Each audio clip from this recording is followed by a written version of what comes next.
Welcome to the Healthy Metal Hippie podcast, where art and wellness collide. I'm your host, Ashley, and I am so excited to connect with you today. Now, let's jump into today's episode, ready to rock and with an open heart. Well, hi and welcome back to the Healthy Metal Hippie. Today we are so excited to be here with Gerrod Harris. He is from Canada, for one, yay, and he's also from the band One in the Chamber. He plays drums for them, and he's the manager. So welcome, thank you so much for being here today. I'm just delighted to have you. Thank you so much for having me today, Ashley. It's you know what, we connected like a few years ago. I don't even really know how. On Instagram, I think. I don't know who messaged who or what was going on, but we connected there, and I kind of fell in love with your band, and so it really, I am truly excited that you're here today because, you know, you guys are accomplishing a lot of amazing things in Canada, especially as an independent artist and, you know, being self-managed, and you're 100% DIY, which I am living for. So do you want to tell us a little bit about the band? Yeah, thank you so much for the kind words. So One in the Chamber started in 2015. We're coming up to the 10-year point now. And, you know, it just kind of started as this thing. We were half of us were in jazz school, and we just wanted to make rock music. Cecil Eugene, our guitar player, was studying jazz. I was also studying jazz a few years below him at York University. And he had met our singer, Mike Biase, and they were kind of trying to put something together. And he found me. I've told this story a bunch of times, but I played jazz night. I subbed in for a friend's band at the school pub, and it was hands down the worst show I've ever played. And whatever reason, he was like, "That's the guy I want." And then, you know, after a few months of writing, jamming, we found our bassist, Christian Dotto. And it's just been a really fun time since then. You know, like we've played throughout Ontario and a little bit into Quebec over the years. We've released 2 separate EPs. In 2018, we released our debut EP, I've Got Something to Say, which we recorded at Phase 1 Studios with Murray Daigle. And then we were actually the last band to record in the original building for Phase 1, which was super cool. This was like a studio that Rush used to use all the time back in the day, and it was just in, like, the suburbs in Scarborough, just a little bit outside of like Toronto. Yeah. And they were in the process of moving the studio and rebuilding it like to the exact specifications. And we were actually the last band to use the live room, which was super cool. Yeah, and we did 2 music videos for that EP, one for Bills to Pay and another for Itch and Back. And, you know, just playing, and then 2020 comes and we decide to record our next EP. We recorded Reload again at Phase 1, but this time at the new building. And again, working with producer Murray Daigle. And this one was recorded literally, like, I think we got the final mixes like a month before the world shut down. So yeah. So we, you know, and that was a weird time for planning things and stuff like that. So the first single came out in like March 2020, which I think is around the time that we actually connected. And, that makes sense. You know, it was, yeah. And then we released a second single at the end of that year, thinking that, you know, the next year would be different. Back on. That was Hurry to the Gallows. Yeah. So the record ended up actually coming out in 2022. And that was a ton of fun as well. Yeah, you guys had like you did a lot of really cool things. And this is one thing I always admire about different bands is the creative ways that you are getting things out. Like you did your run of coffee, right? And I had some of that coffee. You know, you did different raffles with local businesses and things like that, right? And just, you know what, it's just really cool. And it's a way to build a community, which I am kind of all about. Not kind of. Yeah, I mean, for the release of Reload, where we were kind of coming out of that pandemic time, and where we'd been sitting on this music for so long, and like the singles at that point had been out for over a year. We just wanted to make the album as big as possible. So the big push was we wanted to partner with all of these like local businesses that we love, and from there kind of offer like a pre-order prize pack thing where if you make a pre-order you will automatically be entered to win a prize pack and from these companies. And it was awesome. It worked out fantastic. It was the first time that I had applied for sponsorship in that sense, and it worked out. Like, you know, there was a couple companies that were like, you know, we can't really do things like this right now, and totally understand, of course. Yeah. But, you know, the ones that we wanted to work with, like, we're super into it. So like the release of Reload, we did this pre-order thing, and it was sponsored by Muskoka Brewery, Hades Coffee, Chica's Chicken, and Sock Bro. And, you know, from there, like you're saying, we did this partnership with Hades Coffee where they didn't just they didn't just send us coffee to give to as a prize, but we actually developed our very own coffee blend with them. It was like whiskey, right? Yeah. So Yeah. we partnered with them to make the Reloaded blend, and that was a really cool thing because I'm such a coffee nerd. So, you know, working with the team there, they sent me a lot of their coffee to just try out and like think about like what it is that we would want in our coffee. And, you know, my favorite blends are all dark roasts. So we want to go that route. However, dark roasts also has less caffeine because you have to not burn the beans, but you have to roast them more, which actually burns some of the caffeine out. Right. So they blended their dark roast with some of their extra caffeinated blend to kind of balance that out. And then the beans would soak for like a week in Canadian whiskey before being dried and everything like that. So there is like a little bit of this sweetness to it as well, which is something that you don't typically find with a dark roast. No. Yeah, that was a lot of fun to just kind of put together. It's just, you know what, it's just cool, innovative ideas. And I think you see more and more of these kind of different things coming out that people are partnering and, you know, using that. Everybody's using it to promote, right? And it's just so cool. So I actually had no idea that you were studying jazz. That's yeah very cool. And so I'm like, okay, so I want to know about how you really, tell me everything. You fell in love with music, but were you like always a rock guy, or were you, what brought you to jazz? Was that like in your family, or I just want to know your story here. So, no, I started as a rock guy, and now I'm only a rock guy, it seems. I wish I had more time to play jazz. But essentially, when I started playing the drums back in like the 7th grade, so I guess I was like 11, I guess. I don't know how old people are when they're that young anymore. Like 12, I think. Yeah. Something like that, probably. Maybe. But back when I started playing the drums, I actually didn't have any interest in playing music. I just kind of looked around the room, and it was elementary school. They're like, you have to pick an instrument, and drums were the only thing that were in the room that are in a rock band. So I was like, I want to play the drums, I guess. And it was kind of this thing where I was like, I guess I'll do this for the next 2 years, and then I won't do it ever again. Which is so, it's so laughable now, right?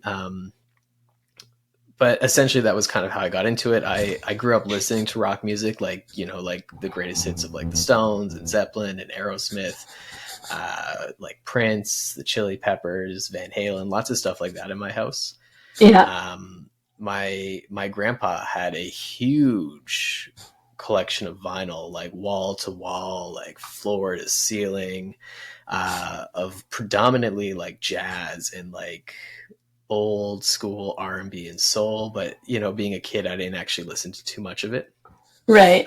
But so when it came time to thinking about post-secondary, the big goal for me was I just wanted to be a better musician. And about 2 years before that point, you know, like my drum teacher was like, okay, like if you want to go do that, like you don't go to school for rock music, like you need to learn how to play jazz. So that kind of started that journey.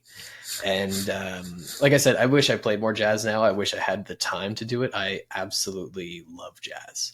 And I studied jazz at York University. It was just a really cool experience, like really just such a education in not only like musicality and things like that, but just like exposure to so much more than what I'd grown up listening to and what I was listening to.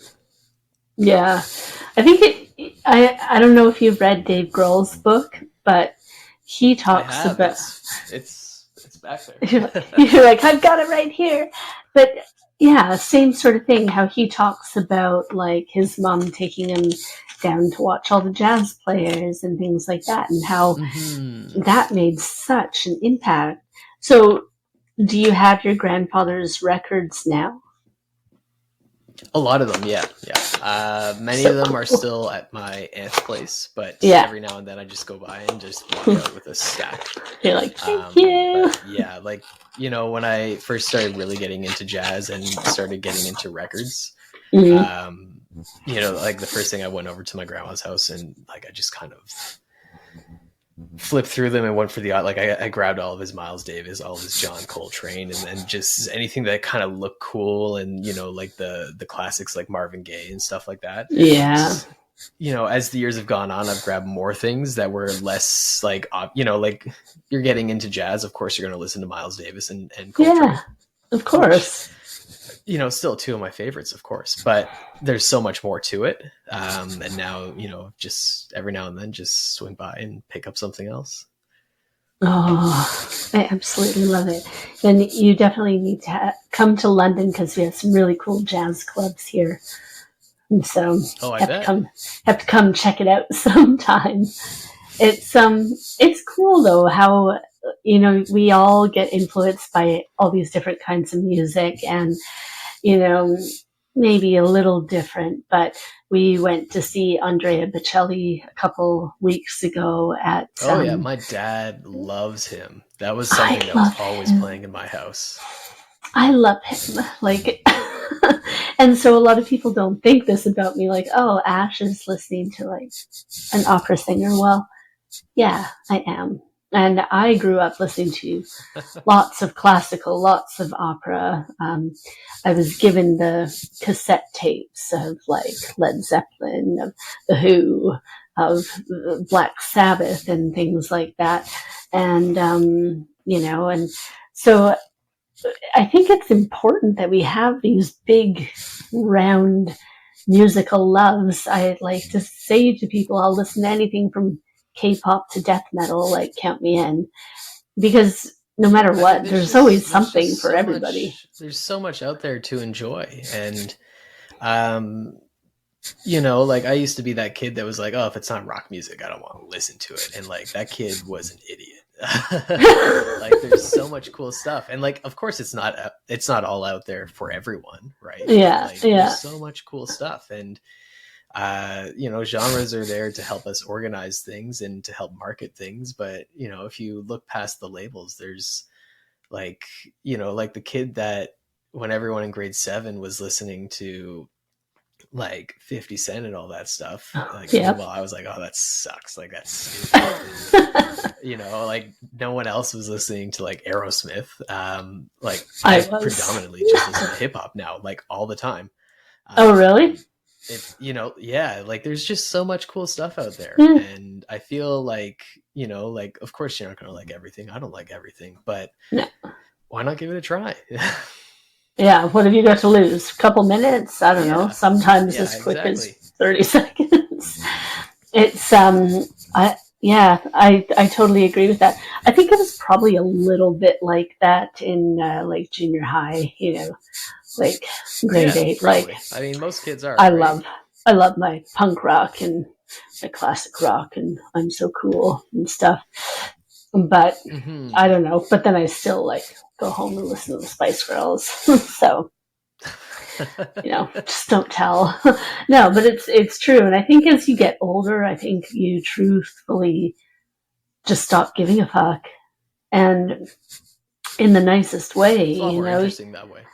Yeah, and I think you worry less about what everybody else thinks about what you're listening to or what you're watching or whatever the case may be, and you're just doing things that you enjoy. And that's just how we all should be, I think. And so, what Hmm. what hip hop artists are you listening to right now that you love? As a Just like Toronto two. boy, I am okay. Yeah, as a Toronto boy, I am fully team Kendrick Lamar. Not Oh, Like Us has been on like near constant repeat since it oh, dropped. really? Oh yeah, absolutely. I mean, I've loved Kendrick Lamar since I was in since like a little after Good Kid, Mad City came out, but like around the time To Pimp a Butterfly, that was I think second or third year for me, and that was like being a jazz student and hearing this prolific rapper come out with like a jazz inspired album, like our whole department was just listening to that record. Like I mean, everyone was listening to that record, but yeah, Kendrick Lamar is a huge one. Um, I think if I just like open up Spotify, I think the not one of my favorites, but someone that I've been listening to a ton lately, like just getting into, is Pusha Yeah. T. Just like Okay. very straight up aggressive, like not gangster rap, but like a modern reiteration of more of that ethos, I think, and just some really cool stuff.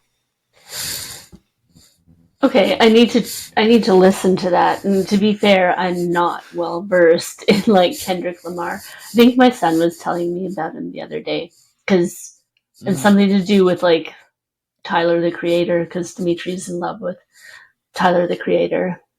Um, Yeah, and that's someone that I haven't given enough time to, I think.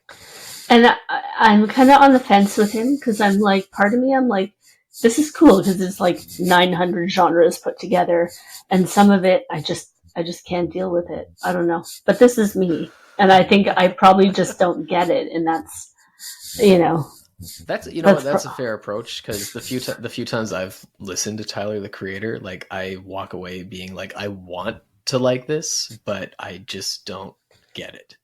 and And everyone loves him, and he's yeah, doing really cool artistic stuff. But like for me, it's just like yes, I feel like I'm missing the key to this. right, And you know what? Like another band for me that like I have wanted to love this band for so long, and every few years or so, I try and like go through everything. The Smashing Pumpkins. oh, I want to like them so badly, and there's just something to it that I'm like, I must be missing something because everyone loves them, and uh, like I don't blame them. I blame me. I'm like, what is it that I am not picking up here? Because isn't like I that? want to enjoy the Smashing Pumpkins more than I actually enjoy them. I think that's actually very fair though. And I don't know, I know I have examples of the exact same thing, but to be fair, I can't think of it right now. But I always, yeah, you go back and you're like, well, I like this and this and this, and therefore I should like this. But then, Mm-hmm. but then Mm-hmm. you're just like, something's not right. And like, I listen to Tyler the Creator with my son, and you know what? I'm like, half of this song obsessed. It hits this point, and then I fall off the rails, and then I like it again like 30 seconds later. And I think that's what happens. And so, I don't know. Also, I feel how one of our speakers is this kind of off topic, but whatever. How one of our speakers is, if we listen to it downstairs, all that comes through is the bass. And if I'm in the kitchen, I'm just having, like when you go to a concert and then your ears are vibrating because the bass is just too Mm. much bass. I Yeah. get that. And it's quiet in my house, but I get that in my kitchen. And then I just can't. I'm getting old. I think that's it. I'm getting old because I just can't handle it anymore. And so otherwise, I don't know. We have our little jams, and I think that's cool. I'm gonna have to check out a little more of that Kendrick Lamar though. See how I vibe with that, because you have a huge role within your band. You aren't just the drummer, but you manage your band. And I think there's a lot of bands that self-manage, but I also think it really gives a lot of uh, unique kind of challenges, and you know, you're tripling your work, really quadrupling it. So do you want to? It's more than doubling for sure. Yeah, quadruple. We can like 10 times the work, because it's kind of it's full on, right? It's a full-time job, and you're working to grow as an artist, grow as a band, build a fan base, and do all these kind of things. It definitely um, takes a lot of time. So how do you kind of keep on top of everything? It's kind of habit at this point. Like I started managing the band after maybe a year or two of us actually being a band. Um, and it was kind of like an unofficial thing. Like I just started doing things and doing more and then doing more. And then it kind of got to a point where it was that. But it only started that way because I had the most time available at the moment. And, and I was at the time I was also taking a music business course, Mm-hmm. and it was a fantastic class. Lots of like guest speakers from the local industry and management teams and entertainment lawyers and labels were coming in, and it was just like I was taking in all this information, and I was like, oh, like we need direction, I guess. So I just, it kind of started with just like booking more shows outside of Toronto, because when you're a young band, all you want to do is play your hometown. Yeah, But you can only do that so much, right? yeah, for sure. And then from there, it kind of like just grew into, okay, we need to make a record. And what, like the advice that I would give to anyone is like, look at what your favorite artists are doing, because it came time to make a record, and I was like, how do people promote a record? And I just started looking at what other bands do. It's like, oh yeah, music videos. Like we're not going to get on MTV. It's, 2018, but like music videos still have a place, right? So, from there it was, yeah, it was like finding a team to work with, and we found a fantastic team to do so. And, conveying some of our own ideas, but also recognizing that, when it came to videos, I was like, I don't know anything about this stuff. And now I have a better sense. Like there's been a couple of videos that I've like taken a bigger role in terms of like the idea stage, or like the writing, and not quite storyboarding, but when you're managing, you're always growing and you're always taking on new roles, and it just always looks different. But in terms of keeping up with it now, it's been like 7 or 8 years of doing it, and it's just kind of one of those things where start with a long-term goal and then a longer term goal, and start looking at like the different pieces of how you want to get there. And kind of like if you're doing it DIY like we are, like shoot for the moon, like be as ambitious as you want to be, because we get to be our own boss. And if there's something that I'm like, hey, this seems really cool, I'll bring it to the guys. And like, if we're into it, we're into it. And if we're not, it's just like, okay, we're not doing that. Cool. Right. And we move on to the next thing. And, I don't think we ever would have imagined we would have collaborated with like a coffee company to make our own blend, but it just kind of came together that way. And it was like, yeah, absolutely. Like that wasn't one of the goals for 2022, but it certainly fell into place because of that. So, Yeah. Yeah, I feel like I've strayed from the question. I don't think I know what the question is anymore. I don't know either, but you know what? It's totally fine. I think, and I think taking I think that, yeah, you know what? If we met in 2020, I was finishing up taking artist management and A&R at the Notting Hill Academy of Music over here. Um, and so that's really been a focus for me too, is like band management, is how do we exploit ourselves as band and, really get things. I hate that word, but that's what it is, to get yourself out there, right? And I so I know how helpful that was for me. And then when you're like in the thick of it as a band, having all that expertise and then all the all the experience, it just makes such a difference when you're working on that band yourself. And I think, and it's really impressive that you do it and how much you guys have accomplished. Like, you've also been you've done tons of festivals, right? You guys won a ton of awards and all sorts of things. And, it's not, it's not small feats, right? I think what makes the management easier is that I am also the one that gets to play the shows. So there's like hard work and then there is reward, right? Like, it's a lot of unanswered emails, and it's a lot of like looking into things that pan out or don't pan out, or things that pan out but not how you expected them to pan out in the slightest.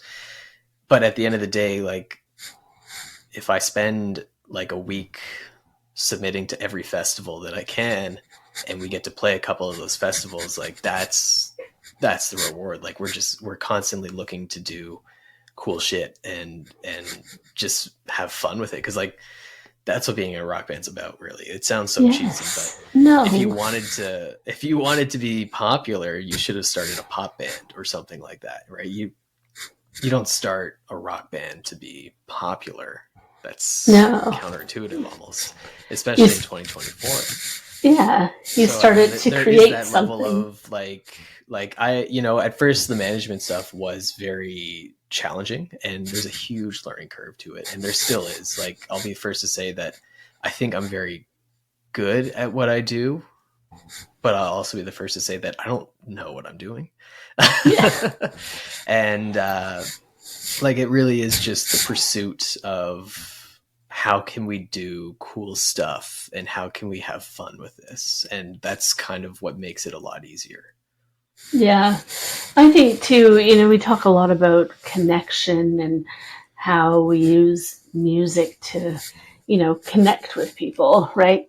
I'm not in a band, clearly, but I do a lot of writing and things like that. But that's one thing I always kind of go back to, is how you connect with the music that you love, how it comforts you, and how it cares for you, and how you have these communities that come together all because they love music. And I think that's what you end up building. It's that community. It's that fiery passion. And, you're doing it one step at a time. It's mega cool. Oh, thank you. It's a pleasure. Going through all this, I'm sure you have felt like music has been there for you, in your whole life, I'm sure.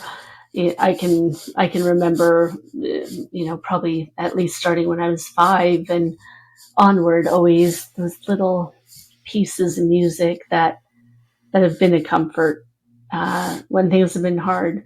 How do you kind of keep on top of, all of your health, your physical health, your mental health, balancing everything together, and how does music play a role in that? Sorry, that's a big question. That's a big question. I don't know.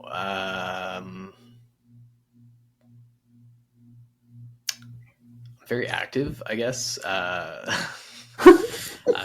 I'm usually at the gym like 3 to 4 times a week. I actually find that ties in really nicely with the management side of things, because it's just a time where I actually get a lot of ideas, or like if there's things that I'm like, how do I approach this idea, or this thing that we want to do seems impossible. Like how do I break it down step by step? And I usually find like actually, like going for a walk, going for a run, that movement really does kind of help these things come together. I mean, music's always playing when I'm doing it. It's true. I know I talk probably too much sometimes about how running and all this kind of stuff kind of gets me in my creative zones. And, I take my dog out for like 10K, not just running. I'm not quite there yet, but, I'll take him out and I'm just like, oh my God, like I need to, make sure I have my phone with me because there's always things coming in. There's always a fresh approach you can take. And honestly, I feel like for me too, it's really so important in managing my stress levels and helping me kind of just ground and settle for the day.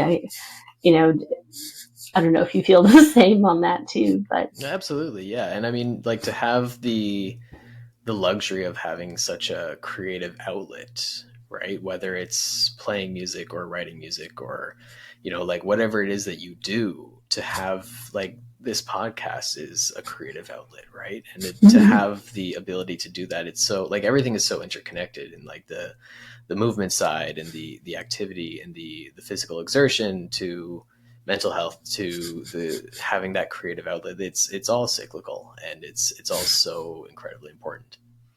Yes, absolutely. Well, you actually have a podcast too. And I do, yes. Tell us all about it, because you know what, I've listened to it and everything's cool, but I'm just saying it's very cool. Oh, thank you. Yeah. So I started Beats by Gerrod last summer, so summer 2023. We're actually coming up to about a year, I guess this week. I think the first episode was July 25th. I might be mistaken, but I think that's what it was. And you know what, like on the idea of creative outlets, like the podcast started because I wanted to do more work, apparently. No, you're like, there's not enough. There was this, there's not enough time in the day. Let's use even more of it. No, I think it started, originally the idea started because I was looking for something additional, like some additional creative outlet to do. Something that, like when I'm not at band practice, when we're not playing shows, when I'm not putting stuff together for One in the Chamber, something that I can do that's like just kind of my own thing and can do at my own pace. And I think I sat on this idea for like a year. I sat on it for a very long time. And it's kind of an extension of my writing, because I have been like a music journalist for, I don't even know anymore. Over 10 years now. I've been writing about music longer than I've actually been with the band. And like I started writing like concert reviews for like the Heavy Press, which is an online blog that I hope still exists. And then I did some stuff for Canadian Beats, and now I primarily just write for the Spill magazine. And it's been such a cool ride because, I've gotten to listen to albums that I otherwise never would have heard of, or albums that, kind of come my way. And it's like, okay, cool. I've got, some time this week. I'll just throw it on and write about it. I've gotten to go see some shows that otherwise, again, I would not have seen. And I've gotten to interview like a lot of artists, like in the last 10 years, especially. So that has been super cool. And I guess I was just kind of looking to do something as an extension of that, but, make it my own. Right. And instead of, following what I do with album reviews or concert reviews or interviews, like how can I go beyond that? And, I can't quite pinpoint what actually made me come to a podcast. Like my wife suggested it a few times, and I think the idea was there. I don't know, I don't know. I sat on it for a long time, and I had a few conversations with different friends that do it. I sat down with TJ Hodder, who runs the Hodder Show, and I was like, walk me through like what you do, because it's obviously a lot more than just plugging in a microphone and talking for an hour or two. Like there has to be more to it than that. You know, and like we talked about it, and at this point I'd already been thinking about it for a few months. We talked about it, and like that conversation was like summer 2022. Like it took a very long time for me to go from like ideation to actually doing it. And then like I think I wrote my first episode like 4 or 5 times. I think I recorded it like 4 or 5 times. Like it was not a spontaneous process at all. And like it's one thing to write about music and have opinions about music, but it's another thing to vocally say them. And it's also another thing to be like, is this worth, when I review an album, it probably takes 3 minutes to read the review, right? It's a couple hundred words. Do I actually have enough to say that warrants people taking more time out of their day to like listen to that? So there was a lot of that. And then beyond that, there was also like, how do I, being a drummer, like I sit at the back of the stage, I sit behind drums, and then I sit behind 3 other musicians. This was kind of like this thing that I was like, no, there is no hiding, because it's your podcast. It is you. There is no co-host. There's nothing else. Right. So I think there was just this long, it was a long road to getting it actually started. It's been a lot of fun though. It's been a lot of fun. I started the podcast last summer. Since then, I've had a number of guests come on. July Talk drummer Danny Miles, Kamasi Washington drummer Tony Austin, J.M. Harper. He's a documentarian. He just made a fantastic documentary about rap lyrics and how they're used in criminal trials. One of my former professors, who's also an author and a documentarian and a producer, and he's written like hundreds of liner notes for huge artists and reissues, Rob Bowman. He worked on the new HBO documentary series on Stax Records, so he came on to talk about it. And, I don't think I realized until prepping for that conversation, but his course that I took 10 years ago or whenever on African-American music and the correlation between music and the quest for equal citizenship, dignity, survival, one of the biggest influences on what I do, and trying to find like that critical connection between, I'm not just talking about music, but like what is the cultural influence on music and what is the cultural impact from music. And that to me is something that I think is really worth exploring, and to me is super interesting. Yes. No, absolutely. I think you're right, and I think you do a good job of it too. I know for me, mine, when I started thinking, I jumped the gun a little bit quicker than you did about starting a podcast, but probably not by much. There's just a lot of self-doubt. Yes, there is. And then you have to reach the point where you're like, I'm just going to get over myself and I'm just going to do it. And hopefully people enjoy it, right? For me, it's interesting because my big passions are music and wellness, right? And I was like, they go together. They 100% do. And so I'm like, this is where I have to marry them together, because that's it's exactly like you say. You do the things what's important to you, right? And so, here we don't just have musicians, right? But I also have like wellness experts that come on and we talk about all sorts of different things, right? And so I love that you've got that whole different kind of spin on music. It's not just, this was a cool album and this guy played on it and I really liked it because, you're like, I like that you take it bigger and, really put thought behind it. It's so cool. I have a hard time doing that. And I'm not knocking anyone that does that, because there are a lot of amazing podcasts that just talk about records and like who played on it, what's going on. To me, but those are important though. Episodes like that, absolutely. I enjoy a lot of them too. But like, to me, like again, maybe it's just the idea because I am putting myself out there into the forefront. Like I have to make sure that I am doing something that like goes beyond what I was already doing. Cause if not, like, why am I taking the step forward from just writing about music, right? Like that's what I already was doing. And I think that if you extend your passion, so fulfilling, so interesting. Yeah. Oh, absolutely. I love that. How often do you release episodes again?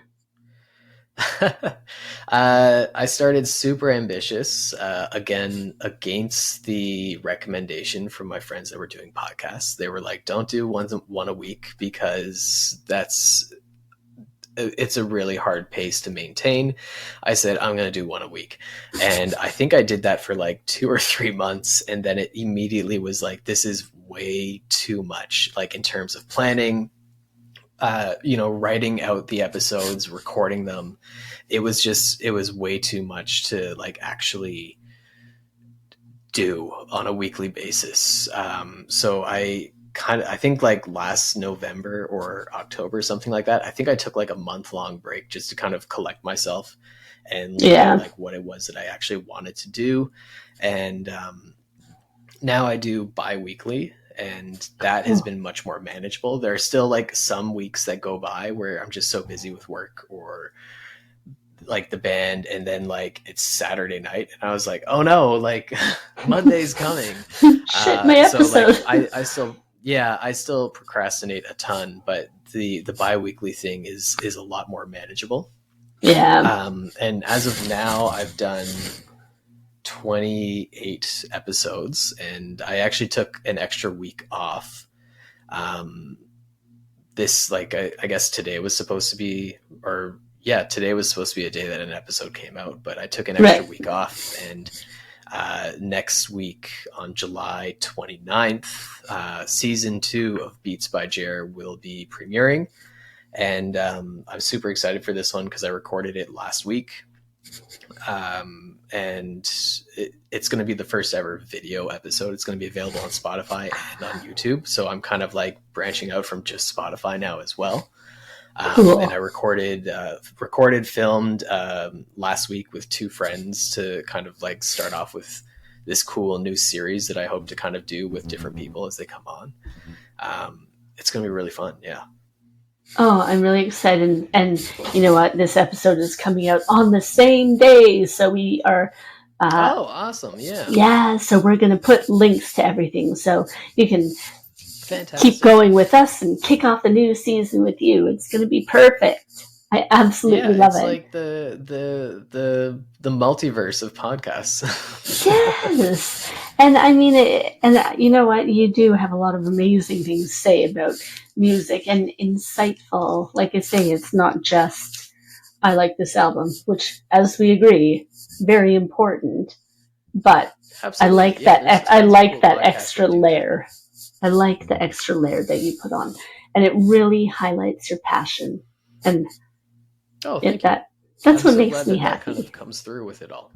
Yes, of course it does. I mean, I know I have a few to catch up on too, but you know, I have absolutely loved everything about your podcast so far.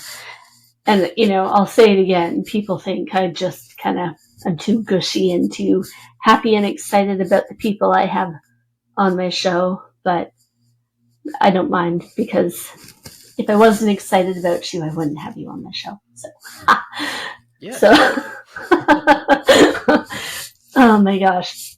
Well, so I want to know, we were talking a little bit before we hit record about Canadian bands. And I mean, to be fair, I didn't even know that Kendrick Lamar is Canadian. I did not know that. So, oh no, he's not. He's not. Oh, he's not Canadian. Oh, okay. No, he's. I'm like, is he Canadian? He's from Compton. No, okay, now I look like a dummy, but that's okay. No, don't worry. The whole beef thing with him and Drake with Drake, yeah. Guy. Oh right, yeah. It was just. I knew that at least. Like Kendrick won, and I guess he owns Toronto or something. I don't know. Give him the key to the city. Oh, okay. I'm gonna have to get the updates on that for my son because I did an episode on it. Then I need. It was a lot of fun, actually. Yeah. Okay, I'm gonna go listen to that one after then because I need to catch up on all this. Okay, so forget I said what I said, but Canadian artists. Oops. Canadian artists. What do you love? It doesn't matter, new or old or whatever.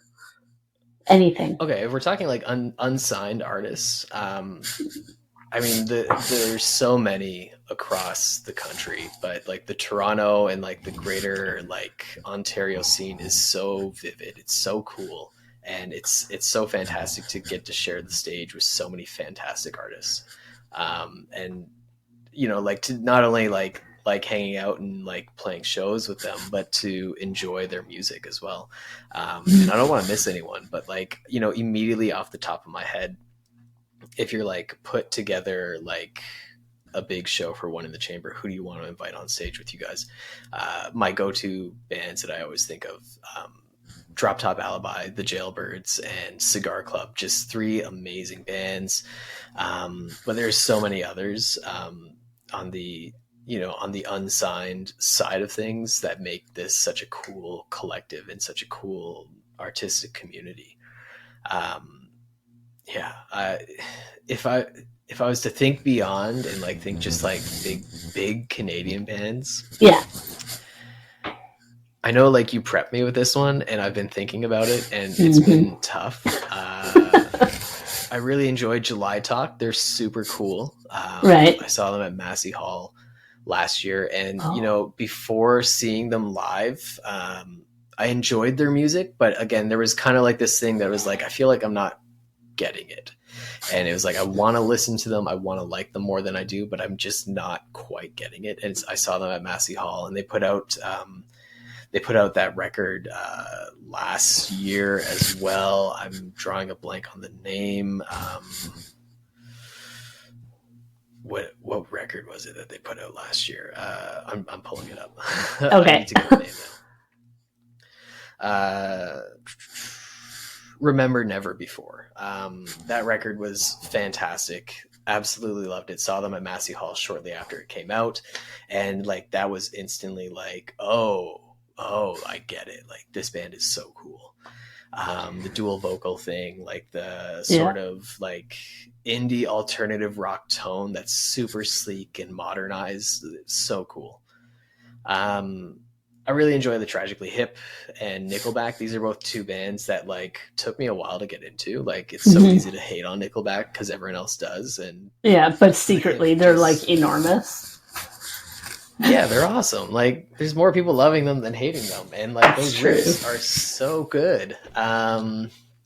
I mean, I really enjoyed Nickelback when I was growing up, and then like I heard it was cool to hate them, and like something happens, and you're just like, oh yeah, like these guys do suck, but no, they don't suck.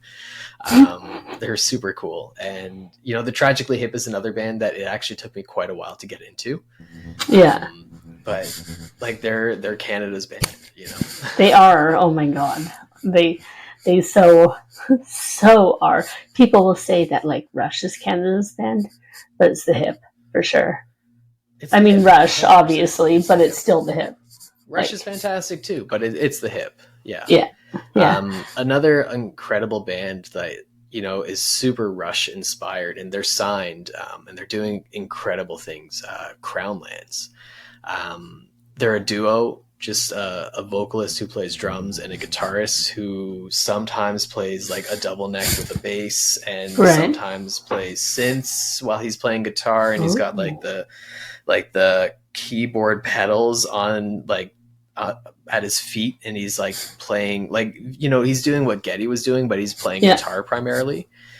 That band is so cool, and they're always releasing really awesome music. And it's just like, I'm not a huge progressive rock guy, but they're just they teeter on that 70s classic rock kind of progressive, but not like so progressive. I mean, it's pretty progressive. That's my gimme stuff. Oh, I want all of it. Totally. Check out Crownlands. Crownlands. You're gonna have to send me like all these links. Yeah. I've seen them live a bunch now, and it's so cool because like, you know, you'd see them before they were signed, and I want to say they're like to Universal or to an offshoot of Universal. Like they're like Right. crushing it. They like you'd see them before they were signed, and like, you know, they'd always have these packed venues and stuff like that. And then, you know, you're seeing on like social media that they're like opening for like, I might be mistaken about these names, but I feel like in the last couple of years they opened for like Primus and like Jack White and stuff like that. Like they were That's cool. Like for a while the band that like if you were coming to Canada and you wanted a Canadian opener and you were a rock band, you probably got Crownlands. Like they actually like last year they did the last couple Canadian Kiss shows. Aha. So, like yeah. Because I'm sitting here, the more you're saying it, I'm like, I think I know them, but I feel, and see, this is good for me because I feel so behind on Canadian music right now because, like, I've been in the UK for 5 years. I'm getting all acquainted with our small UK bands without, and Canada? They're Who's awesome. Canada? It's like they're awesome. Yeah, they're the band that's just doing it, and you know they're consistently releasing music, and it's always great. I'm looking it up right now. Oh yeah, I feel like I have some of their stuff liked in my Spotify too, so I better double check. Well, you probably see me post about them, but like I love Mother since they began. Cool like, oh, you know, for newer bands because they've actually been around for quite a while too, right? Oh yeah. Yeah, like 2005 they got together. I think I want to say first album was 2007, but maybe that's wrong. Oh, okay. They've been going for a long time. I've been seeing them for like what year is it? I don't know, more than 10 years. So, and it's been really cool seeing them over here in the UK play, you know, some good 3,000 seat venues and things like that, doing huge things in different festivals and stuff like that. In Calgary, I saw them play X Fest a few times. And it's just like a festival in Calgary. And I saw them at one of the casinos and things like that. So seeing them internationally and everybody, it's actually a lot of young kids too, like 16, 17, they're all like obsessed. So cool. Yeah. And I think, fantastic. You know, being Canadian, you see these bands that are like getting known internationally and it just makes you happy, you know. I need to catch up on my Canadian music, but I'm certainly excited when I see all the Canadians. JJ Wild too. I saw her open at some. She's incredible. Yeah, she is, she's and always doing really cool things, like huge shows, like really cool songs, really cool recordings. She's phenomenal. Mm-hmm. Yeah, I was. You know, she played a few London shows. I think it was last year. She was playing. Who did she open for? Doesn't matter, but it was at one of the Hyde Park festival shows in London. And so she was on one of the smaller stages. But I mean, there's like 65,000 people who attend these things, right? And I mean, they didn't all go watch her, but it was so much fun. And yeah, when I see Canadians kicking ass outside of Canada, I am like, yeah, I'm so proud of them. You know, because I think it's really, really hard I hate to say it, it's hard to get out of Canada sometimes. You know, much harder. Sure. I think it's much harder than getting out of the States or getting out of the UK. And I think it's just, I don't know, maybe I'm wrong, but I feel like a lot of it's just about how much promotion there is, just the population. We can even just talk about that. Canada having a tiny, in comparison, population, right? Small and spread out population. Yeah, it makes things very difficult. And so, yay, Canada. I'm so proud of you for all the cool things that you do. So if you could give, I mean, you touched a little bit on it already, but if you could give advice to bands that are starting out and, they're just fresh-faced and off we go, what would you say to them? And maybe give your unique Canadian perspective.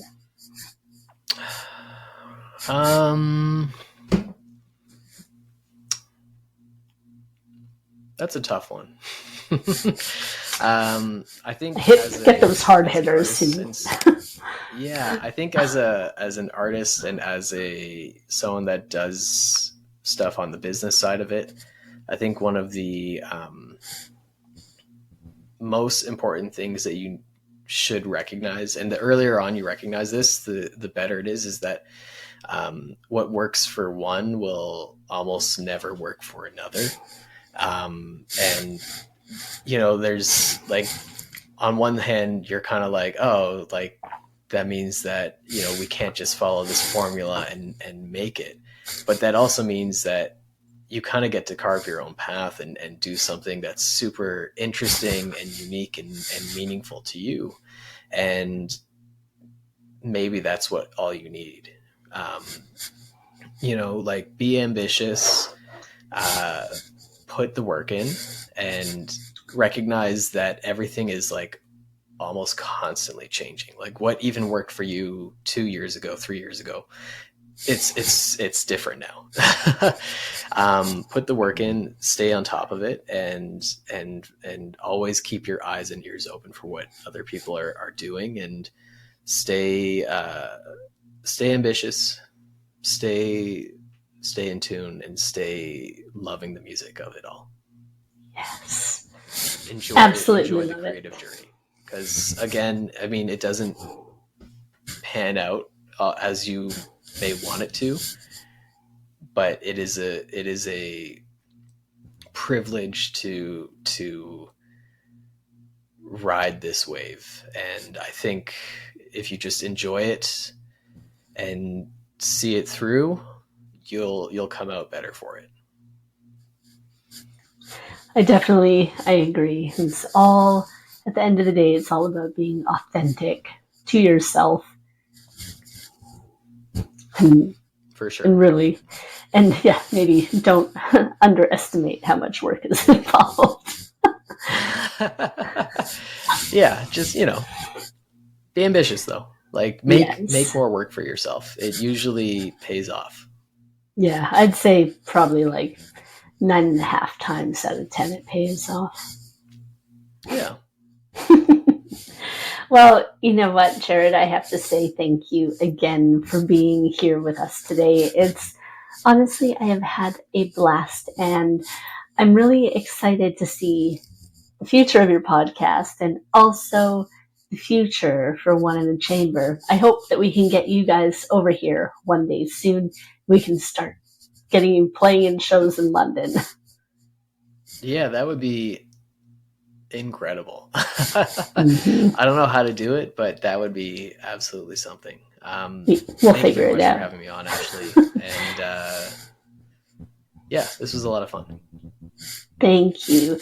We will. Oh, and that's the other thing. Where can people find you online? Oh, yeah, totally. Duh. I'll put all the links in too, but we need to know. You could find One in the Chamber on all streaming platforms, on all the socials. It's at OITC Band. We've got music videos on YouTube, music up on Spotify, merch on our website. You can check it all out. They can join your mailing list and things like that too. Yeah, right? Yeah, do that. Subscribe to the mailing list. We don't really spam it, but that's a good spot. You should sign up for all your favorite artist mailing list. It's so much less fickle than social media. If you love a band, if you love an artist, sign up for their mailing list. Yes. They'll appreciate it. Yes. And then for myself, you could find me on the podcast is on YouTube. No. The podcast is on Spotify. It is going to be on YouTube for the very first time as of July. The time 29th. this drops.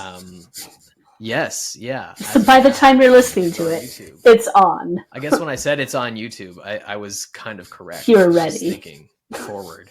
Yeah, I was ready. I was living for next week. Yes. You can find the podcast on Spotify, on YouTube.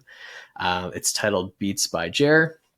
You could also find me on all the socials at Beats by Ger. I'm really excited. We're going to put all those links in, and to all of the incredible bands that you mentioned.